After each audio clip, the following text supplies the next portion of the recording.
Bon alors, t'as cliqué sur la vidéo pour la miniature, je le savais. Encore une fois, du truc putaclic, ça marche toujours. Non, allez, vous me connaissez, on a déjà fait plusieurs fois ce type de vidéo où on mettait un truc bien putaclic. Alors oui, à chaque fois, ce que j'annonce, ça marche. Oui, c'est possible, mais ça nécessite des risques parce qu'on va faire un investissement, on va, on va devoir balancer, envoyer beaucoup plus de GMT que d'habitude. Poser un peu plus sur la table. Alors attention, cette vidéo est aucunement un conseil en investissement.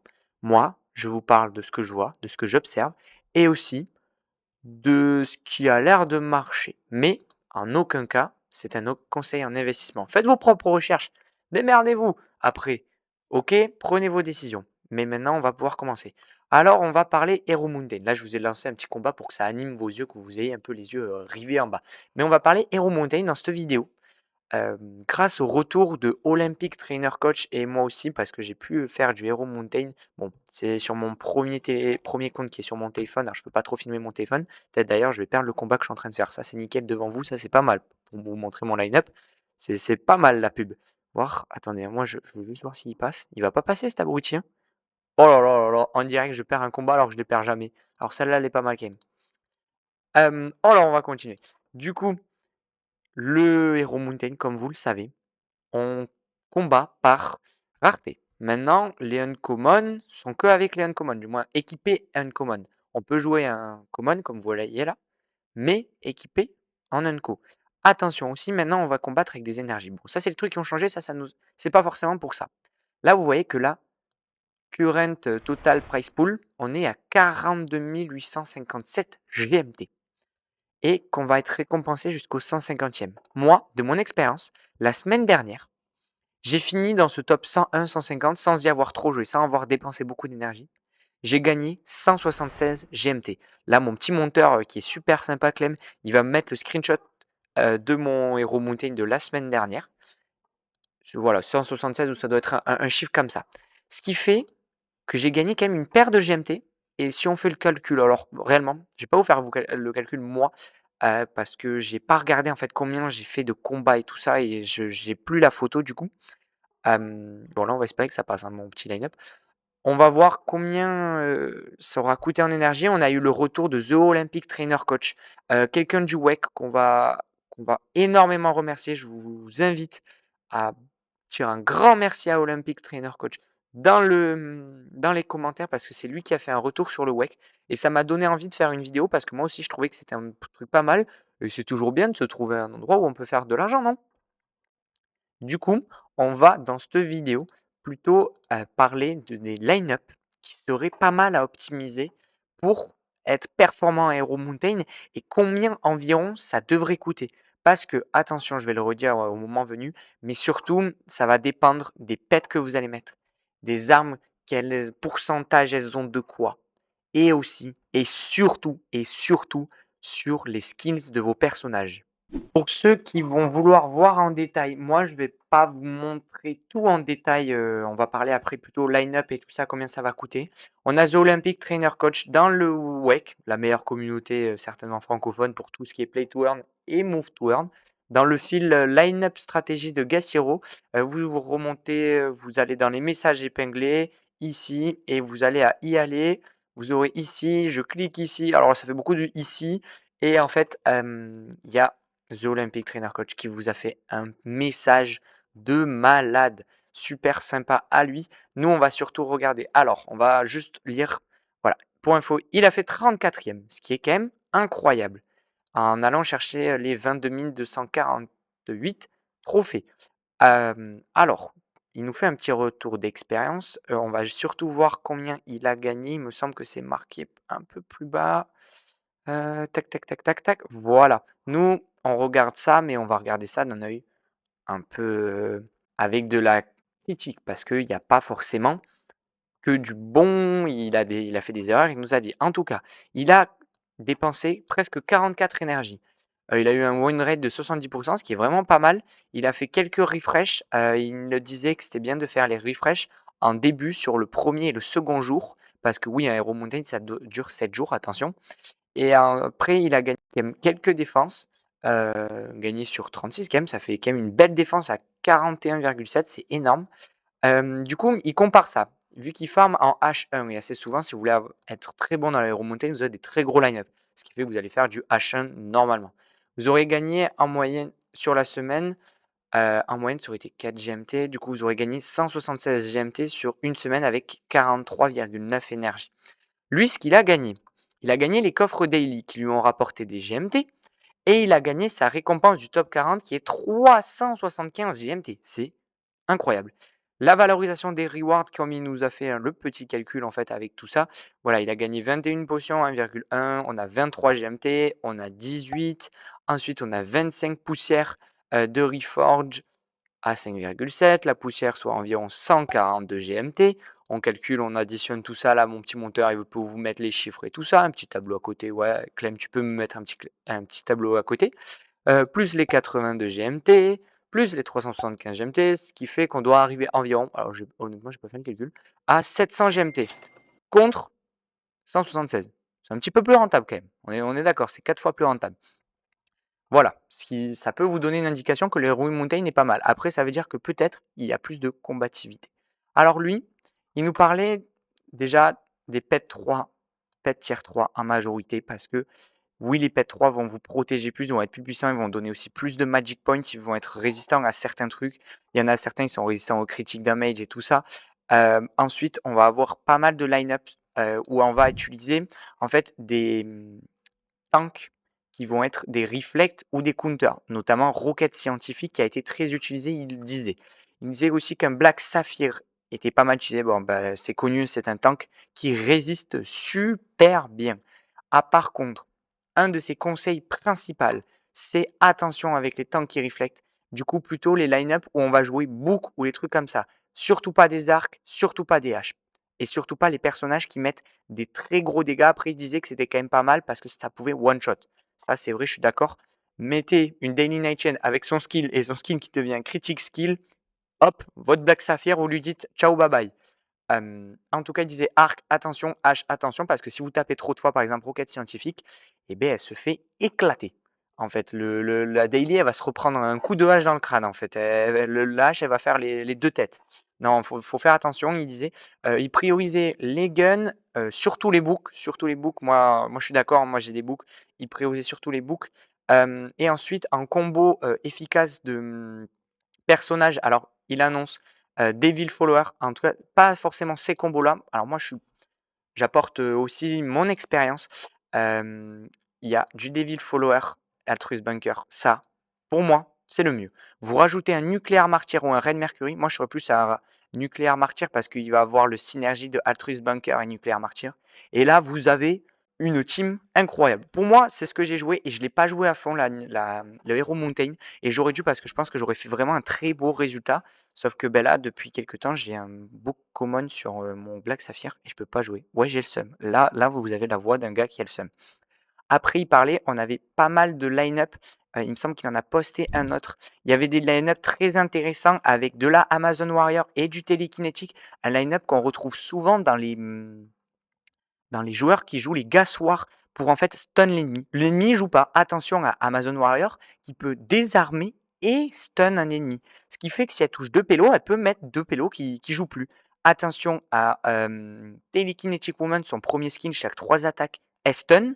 Et sa quatrième skill, elle a 20% de chance de stun un ennemi random quand elle l'attaque, à chaque attaque. Ce qui fait que votre team, en fait, elle joue pas. Elle part en vacances. Lui, il ne conseillait pas le Media Tycoon. Pourquoi? Parce que ou même les healers. Alors et c'est moi que là, je rentre un peu en confrontation parce qu'il faut aller vite et il dit qu'il n'a pas le temps de heal. Alors pour moi, un Sport Lord, après, il faut l'avoir à 6 kills. C'est un cheat code. Le Sport Lord à 6 kills, vous allez voir, il y a une photo qui a été postée là, vraiment quand j'ai commencé la vidéo, je sais plus où, je crois que c'était là. C'était magique un Sport Lord, 6 kills, regardez, ça heal 17 000, ça heal 17 000, c'est juste magique. Du coup, voilà de ce qui a pu être montré. Du coup, pour moi, si vous voulez, on va pouvoir aller voir comment on va pouvoir aller chercher le max de GMT et avec les meilleurs compos. Alors, moi, j'apporterai en fait une modif sur sa team là, par exemple, Olympic Trainer Coach. Alors, Rocket Scientifique, Black Saphir, ça peut se jouer peut-être une Lone Werewolf, comme ça on joue la synergie qui sera jouée aussi avec Sportland. Ça fera 3 personnages évolutionnistes. Ça peut jouer une très belle synergie. Ça ferait que Black Saphir et Lone Werewolf seraient plus puissants. Sportlord aussi, sachant que son bonus de synergie, c'est l'attaque. Et plus il va attaquer fort, plus il va régène fort. Voilà, de ce qu'on pourrait se faire. Ensuite, moi, je mettrais au milieu, éventuellement, Altruist Bunker, Nucléaire Martyr ici. Le Devil Follower, je le descendrai en bas. Mais je pense qu'on va se faire une petite image où moi, je vais peut-être faire un petit montage. Ouais, allez, on va aller faire ça. Je vais vous montrer moi comment je jouerai et pourquoi. Alors là, je vous ai fait un canevas à l'arrache, mais on va tout expliquer pourquoi. Pourquoi je prendrais ce line-up, pourquoi je ferais ce line-up. Alors, c'est vrai qu'il se rapproche énormément du mien. Alors moi, je l'ai taillé, hein, vraiment, mon line-up est taillé pour être le plus polyvalent possible. Et il s'avère que c'est l'un des meilleurs line-up pour moi, je pense, pour le Hero Mountain. Alors, j'ai choisi moi plutôt le Werewolf. Mon Rocket Scientifique, ça se prend totalement.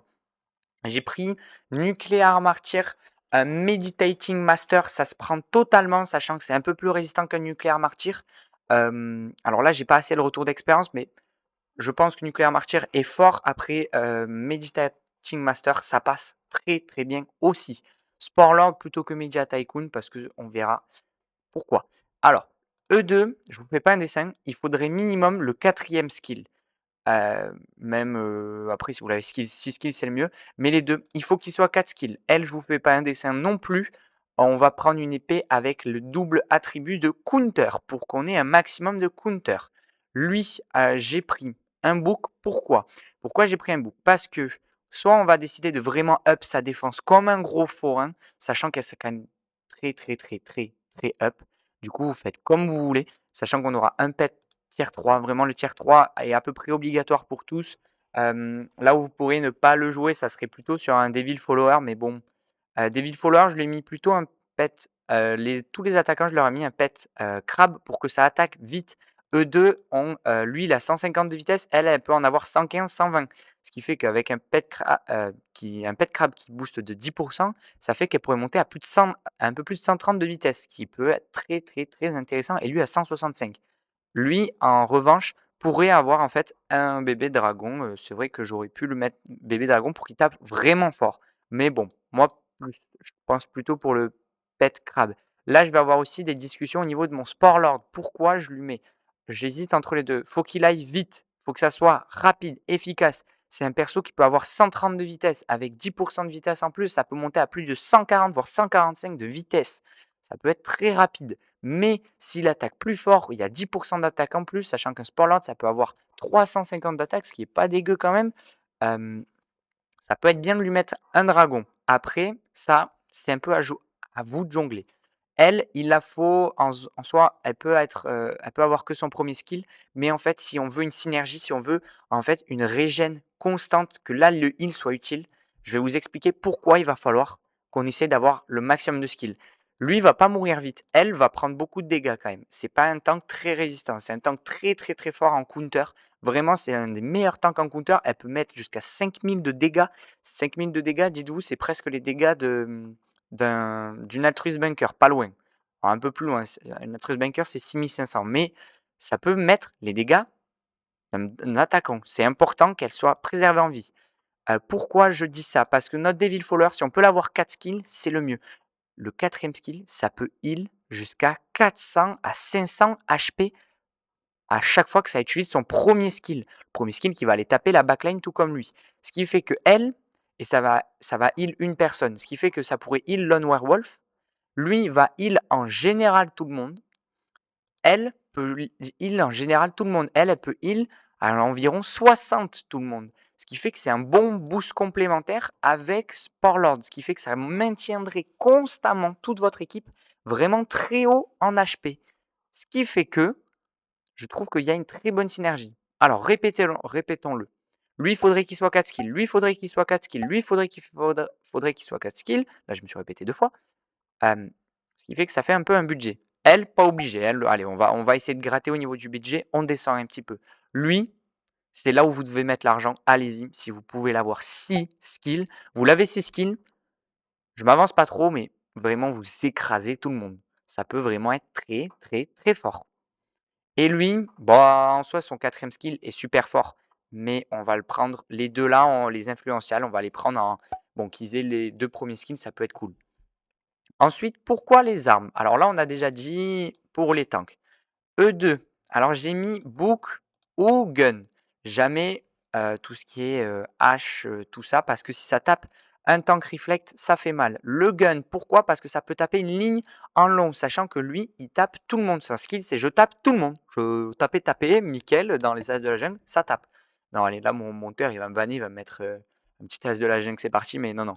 Hem, voilà pourquoi je mettrais un gun et parce que ça, au moins, ça si on tape le reflect, en fait, devant, ça va faire un peu moins de dégâts sur E2. Mais, heu, attention au fait que ça ricoche pas tout le temps et si on n'a pas de chance, beh, ça va que taper le premier, er ça va pas ricocher souvent, on perd beaucoup de puissance. Le bouc, ben, on reste à 55, on fait 2 tirs à 50 de sa power, c'est quand même efficace. Pareil pour Devil Follower, alors lui on garde le bouc parce que, ben, on est quand même loin. Il attaque pas vite, on n'a pas besoin de prendre, un gun et d'ailleurs j'ai mis le gun aussi pour Nuclear Martyr, surtout pour Nuclear Martyr, un peu moins pour, Altruist Bunker parce qu'il booste la speed. Ce qui fait que si vous avez un pet qui booste de 10 la speed, lui qui booste de 12 la speed, ça fait que lui, il est à 180 de speed. 180, 185.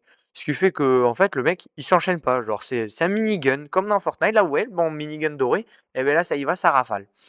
Lui, alors j'ai mis le sceptre, parce que le sceptre, ça permet d'avoir des magic points. Il faudrait qu'il utilise sa skill le max de fois possible. Après, on peut prendre un book qui va le protéger en défense, ce qui fait que notre backline va être assez résistante, parce que lui, il a des bonnes stats aussi de vie et de défense. Mais lui serait quand même résistant, il résisterait bien, comme ça, si on a une team qui tape la backline aussi, ben, on serait bien protégé. Comme ça, on aurait de la défense avec le book et on prend un book avec des magic points. Voilà. Le sceptre, c'est vraiment, moi je le déconseille fortement, mais je l'ai mis parce que c'est une alternative possible. Maintenant qu'on a expliqué pourquoi on devait faire ce team, pour moi c'est l'une des meilleures teams. Après, comme je l'ai dit, c'est aucunement un conseil d'investissement. Moi je vous parle de mon expérience et de ce que j'ai pu observer qui était le mieux.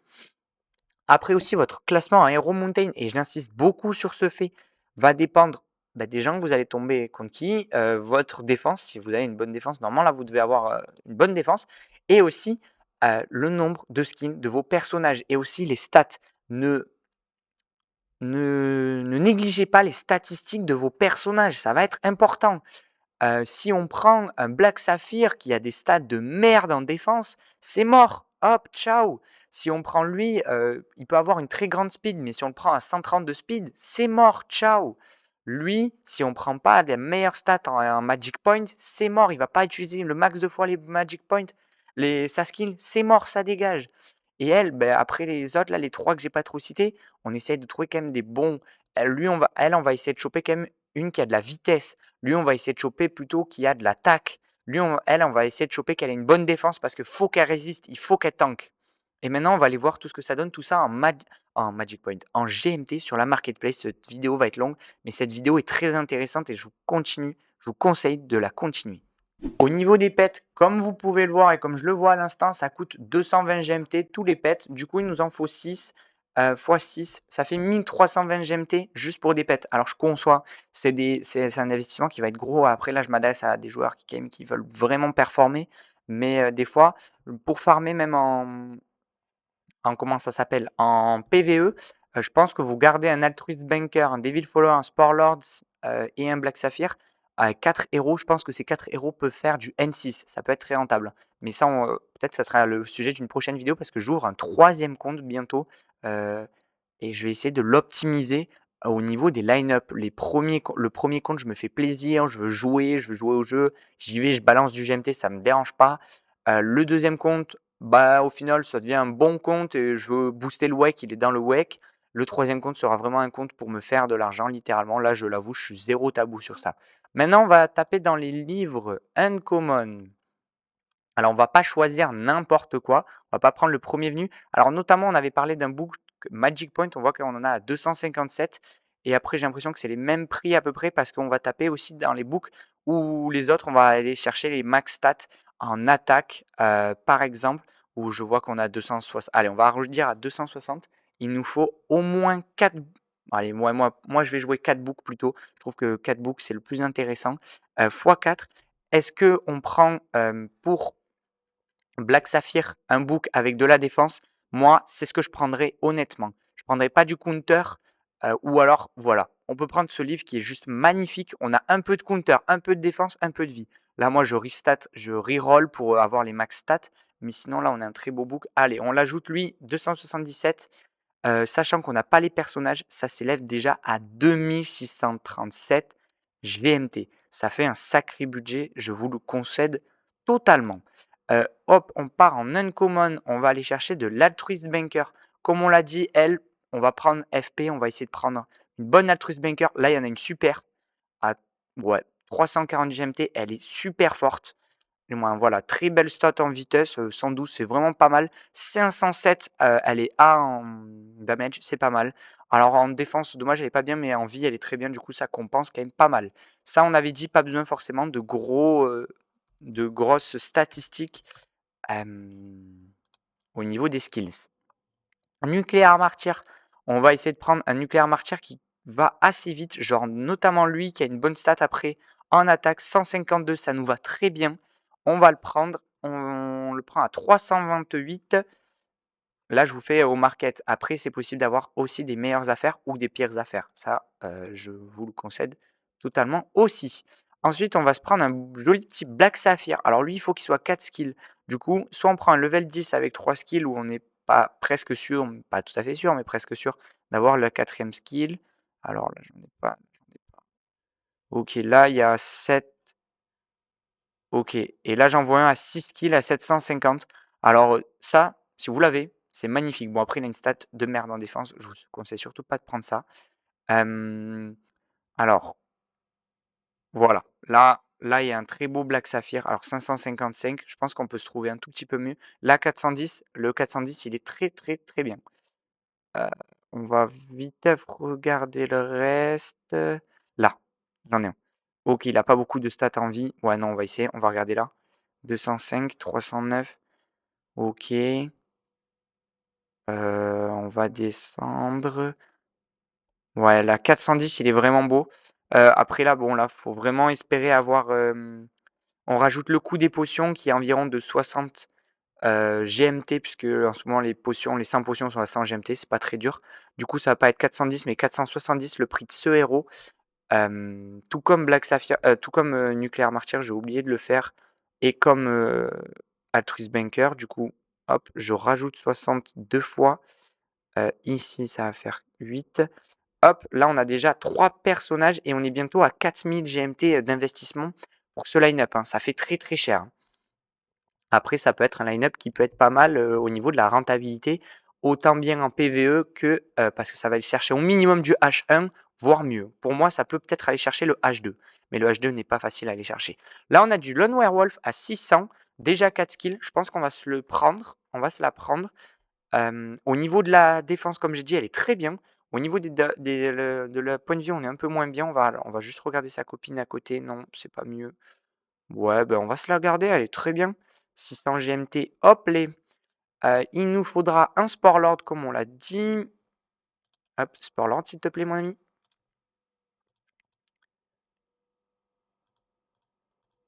Allez, Sportlord. Il a pas envie. Ok, Sportlord. Alors, moi, j'ai acheté un Sportlord. Ah, ben, je peux déjà vous faire. Moi, j'ai acheté un Sportlord max stat en attaque. Alors, pas beaucoup en vitesse. C'était dommage. À 590 GMT. Après, je l'ai acheté hors market. Sinon, ça serait 620. Mais là, j'ai mis 590 parce qu'on peut l'avoir. Vous venez dans le WEC, vous aurez des petites affaires. Voilà pour ma petite pub du WEC. Devil Follower. Alors, lui, il nous faudrait 4 skills quand même. Lui, s'il peut être 4 skills, c'est un peu un élément déterminant. Alors là, il y en a un avec une stat en vitesse qui est très rare. Et ça, c'est cool. Mais on l'a pas du tout là où on veut. Alors, là, j'en ai un. Ok. Alors, au niveau prix, il n'est pas fameux. Du moins, au niveau prix, il n'est pas trop dégueu. Mais au niveau stats, il n'est pas fameux. Mais on va se le prendre. Alors, faire une petite concession hein, quand on a un bon prix, des bonnes stats. Et voilà. Là, j'ai fini. Et ça va me coûter 5685 GMT. Après là, vous avez une équipe, c'est la Dream Team, genre c'est pour jouer le top 10, hein, c'est pas pour jouer les packerettes. C'est pour jouer la Dream, c'est la Dream Team. Après, là, ça fait je m'attendais vraiment pas à ce coup-là avant de faire la vidéo. J'avais déjà tout préparé sur ma vidéo, mais j'ai pas chiffré, je voulais chiffrer avec vous. Je vous avoue que je suis assez choqué du prix. Alors, je vais pas vous mentir qu'avec la hausse du GMT en plus qui est en train de repartir à 13 centimes et il était temps, ça fait un peu cher. Ça fait 700 $, pour aller, ouais, ça fait un peu cher, ça fait 700 $. Après, par semaine, juste avec le Hero Mountain, pour moi, on peut aller chercher largement le top 40 et on a dit que c'était 700 GMT de bénéfices par semaine. Vous voyez que par semaine, on va se chercher 86 $. Mais on va enlever les 176 $, les 176 GMT qu'on devrait gagner si on farmait normalement. Ça veut dire qu'on va se chercher 524 GMT par semaine, ce qui fait en x3 parce que un cycle de héros de Enco, ça dure x3, non, j'allais dire une connerie même. Ça dure 30 jours. En Rune Mountain, c'est 7 jours. On fait 30 divisé par 7. On va tomber allez, sur 4 Rune Mountain et la moitié. Du coup, ça veut dire qu'on fait 4,25 fois 524. Et là, vous allez chercher probablement, après c'est purement spéculatif, c'est provisoire, mais 2227 GMT en plus que d'habitude. Du coup, ça peut, sur du long terme, ça peut être intéressant. À vous de faire vos calculs, mais pour moi, ça peut me paraître intéressant, sachant que du coup, vous allez être plus fort pour jouer dans les guides d'aventure. Du coup, vous allez peut-être faire des meilleurs classements. Attention, il y a plein de paramètres à prendre en compte. Moi, je dis que c'est pas une mauvaise idée. Après, ça nécessite beaucoup plus d'investissement. Moi, je ne sais pas si je le ferais, par exemple. Autant, ça aurait été moins de 5000 GMT. Là, on approche les 6000 GMT. Moi, 4000 GMT, je l'aurais fait. 6000, je ne sais pas si je l'aurais fait. Il y en a qui peuvent se le permettre et c'est cool, ça joue le beau jeu. Ça, c'est chacun voit comme il le voit. Moi, je vous ai fait cette vidéo parce qu'il y en a qui me l'avaient demandé. Il y en a qui m'ont dit: «Ouais, on aimerait bien, voir comment on pourrait perf en Aero Mountain». Je fais: «OK, je vais faire la vidéo». Du coup, voilà, je vous ai montré. Maintenant, à vous de vous faire un avis, à vous de refaire vos calculs, refaire vos recherches, faire vos calculs sur votre rentabilité, sur votre investissement. Oui, non, ROI, risque, le ratio risque-reward. Moi, je l'appelle le RRR, le RR, risque-reward. Voilà. Sur ce, c'était tout pour cette super vidéo. Et on se retrouve la semaine prochaine, encore pour une série de vidéos. Ciao, ciao!